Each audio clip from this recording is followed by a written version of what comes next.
حضرت عثمان خیرآبادي رحمه الله دا یو ډېر غټ بزرګ تېر شوی دی.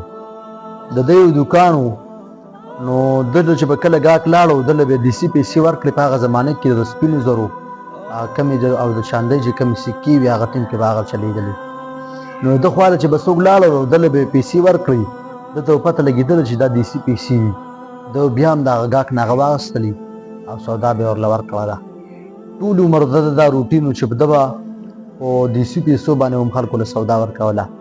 چې کله د ده د مرګ ټیم راغی نو ده هغه ټولې پیسې چې کوم ده د خلکو نه اخیستې وي او دیسي پیسې چې کومې ده سره وي خلکو له پې سودا ورکړې وه هغه ټولې یې راجمع کړلې. الله تعالی ته یې سوال وکړو چې الله پاکه ما پوره عمر دوکانداري کوله، ستا د مخلوقاتو ته ما قسمه قسم څیزونه ورکولو، د هغوی ضروریات به مې پوره کولو او د هغوی هغه دیسي پیسې چې دا ټولې ما راجمع کړي دي.